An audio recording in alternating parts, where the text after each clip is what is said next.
Kante Zakariyaas raajicha isaa boqonnaa 9 lakkoofsa 9 irratti raajiin dubbate tokko ilaalla. Innis akkas kan jedhudha jechuudha. Kasoomaas ta'ee harree fi ilmoo harree irra taa'ee gara keetti ni dhufa kan jedhudha. Kasoomaas ta'ee harree fi ilmoo harree irra taa'ee gara keetti ni dhufa isa jedhu mata duree godhannee waliin ilaalla jechuudha.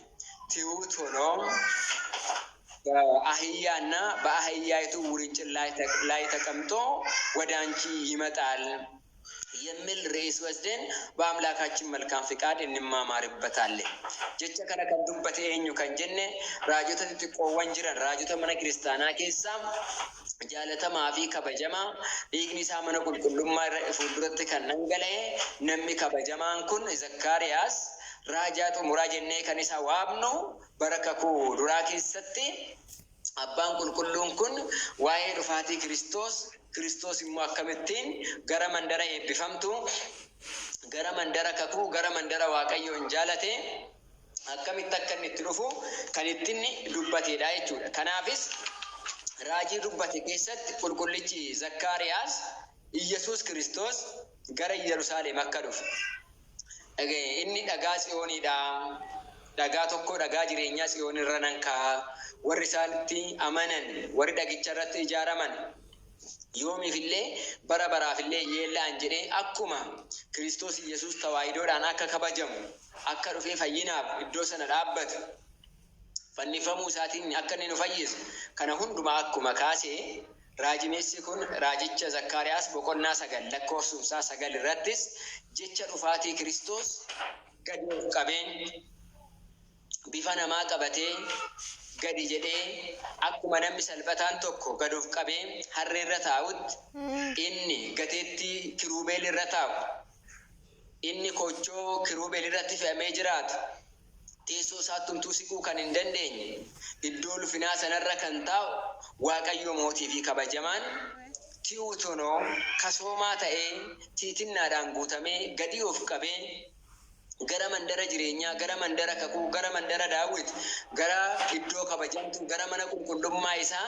iddoo ijji Waaqayyoo jiru sanatti Waaqayyoon dhufuusaa ija manatsirii yookaan immoo ilaaltuu raajiitiin bara kakuu boodaa keessa akka ilmi Waaqayyoo harree irra taa'ee dhufu harree qofa osoo hin ta'in ilmoo ishirras akka inni taa'ee dhufu gaafa agarsiisu raajii isaa irratti maal jedheen akkas jedhee dubbate. Ati yaa mucaa Tsiyoon baay'ee gammadii. Ati yaa mucaa Yerusaalem ililli jedhiin. Kunoo mootiin kee qajeelaa fi fayyisaadha. Kasoomaas ta'ee harree irras ilmoo harree irras taa'ee gara keetti ni dhufaa jedhe. Jechi kun jecha guddaadha. Tokkoffaan ati yaa mucaa Tsiyoon baay'ee gammadii. Ati yaa biyya lafaa baay'ee gammadii. Ati yaa Addaamiif qomoo Addaamis hundumtuu gammadaa. Ati yaa mucaa Yerusaalem mucaa magaalaa jireenyaa gammadii. Ilillis jedhiin. Kanati ilaalchituuf immoo miraatii miti. Kunoo mootiin kee inni si uume, inni si fayyise, inni si booji'e, inni aarsaa siif ta'e sun qajeelaa fi fayyisaadha. Cubbuun kan isa bira hin jirre qidduus innaanis Yehuunoo isa qofaas miti.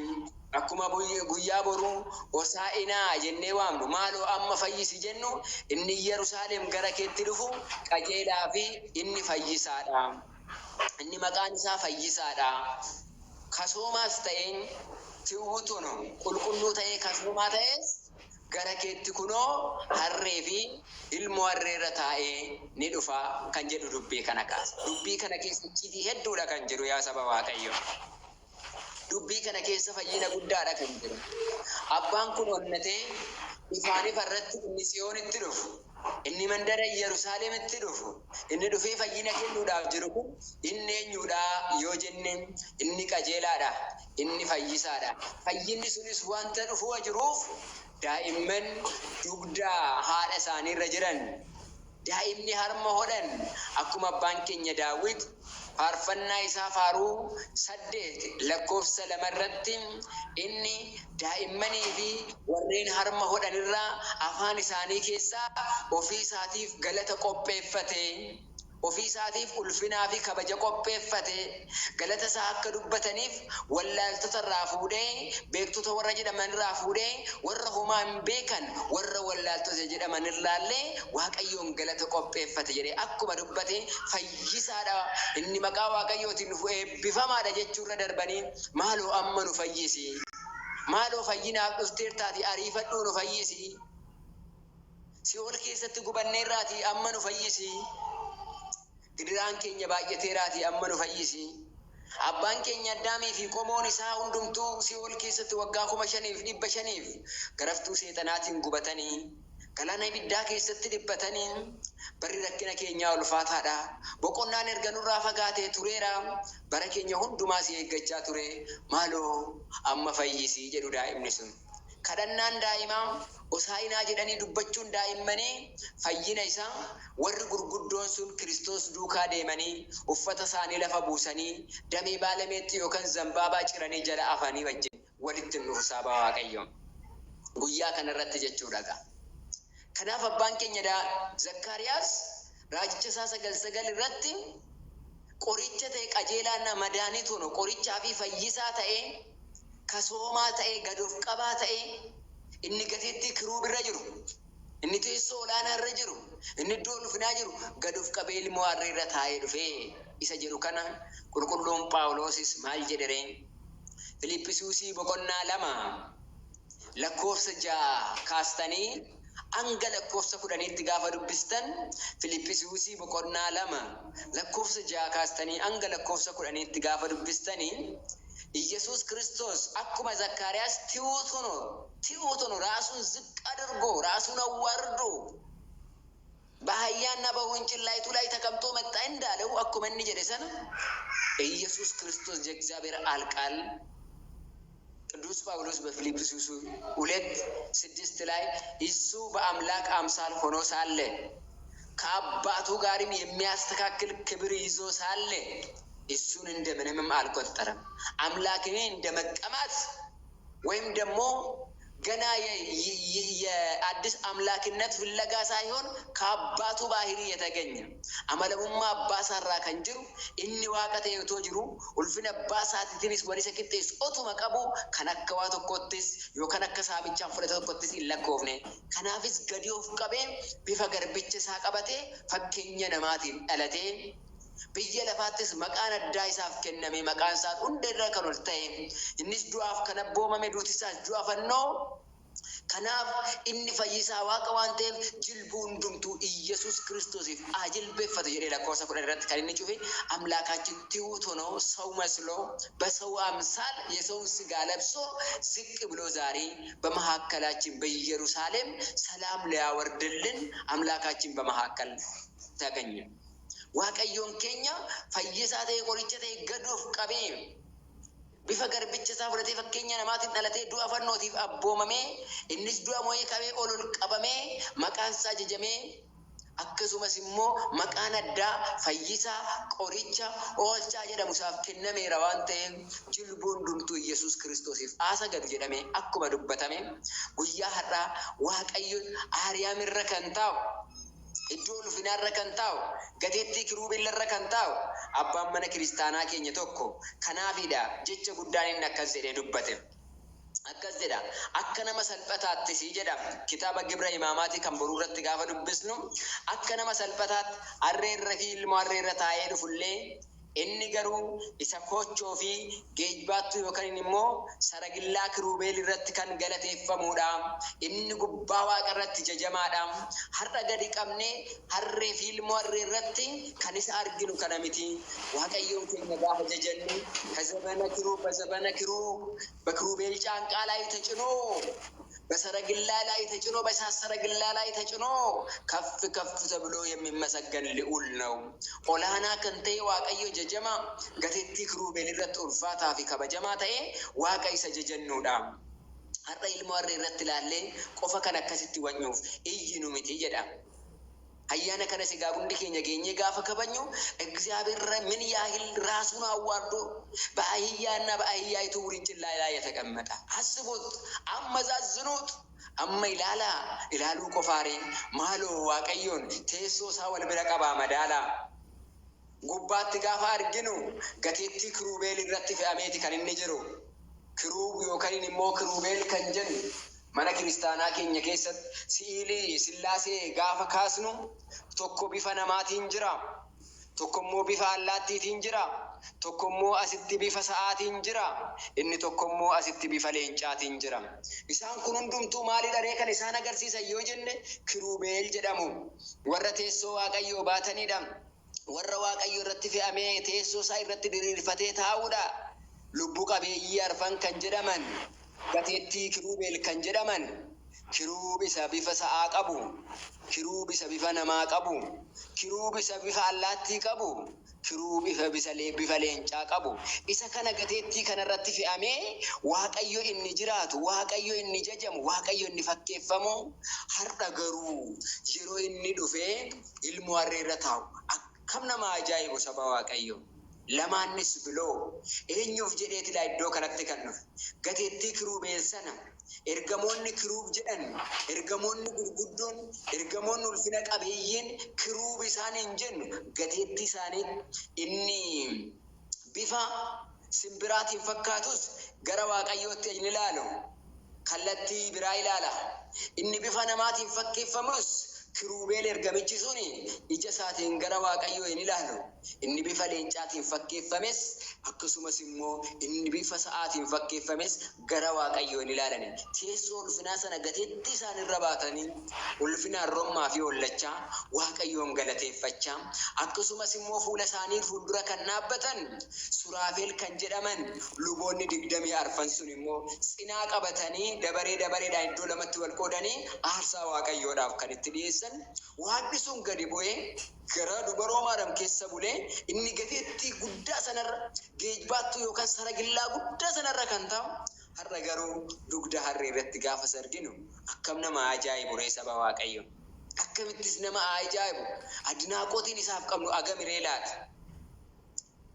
Waaqayyo dhuguma ogummaan inni ittiin nama uume caalaa ogummaan Waaqayyo ittiin nama fayyise adda kan jedhan isa kana kasoominni isaa.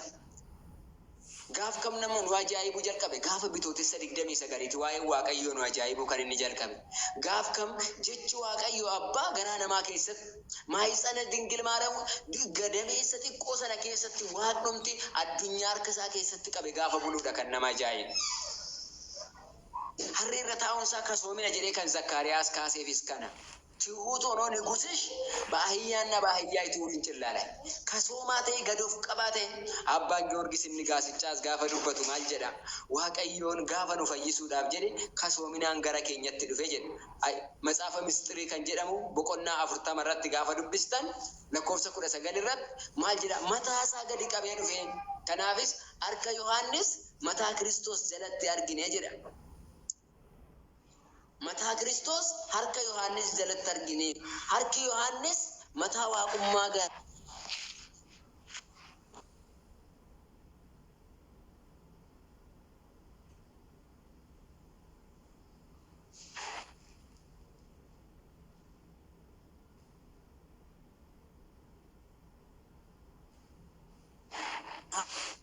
Jiraachuu yaadaban.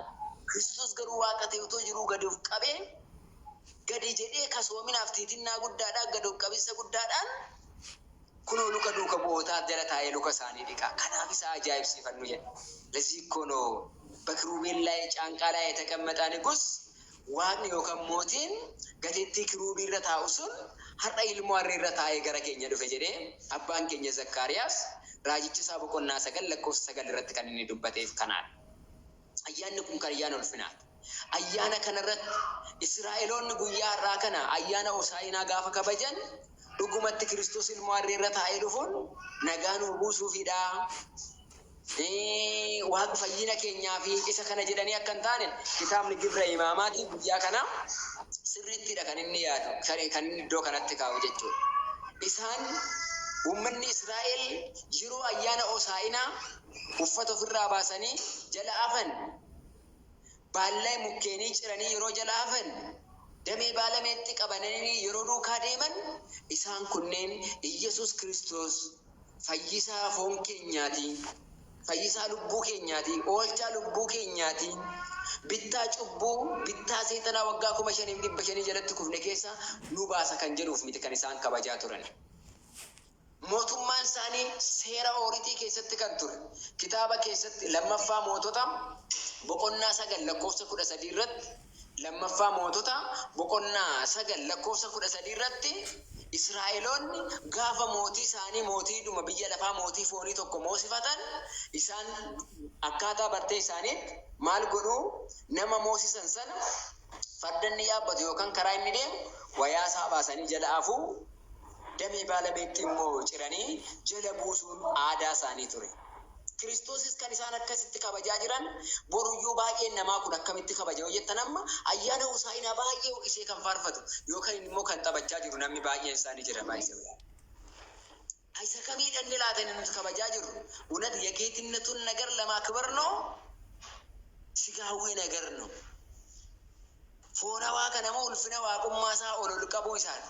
Isa gateetti kiruubeel irra taa'utu gadi jedhe jennee ulfina waaqummaadhaaf isaaf madaalu kennuu fi qabna isa jedhuudha moo nuti hundumti keenya iyyuu akkuma biyya lafaatti damee baalameetti waan argannee fi guyyaa kana keessa tsoomee faarfannaa harka rukunnee fi kabaroodhaan faarfannu ji'a lamaan waan nu jalaa dhorkameef moqqi gochuun kun nu keessa jira laata? Moo ulfina waaqummaa isaatii ilaaluudhaaf saba Waaqayyo? Sirriitti beekuu qabna. Tireendiin isaan lammaffaa mootota boqonnaa 9 lakkoofsa 13 irratti dubbatame kun maalidha kan inni agarsiisu yoo jenne mootii biyya lafaa tokko moosisuuf Yerusaalem keessatti siyaasa tokkotu ture. Siyaasa beekamaa tokkotu ture.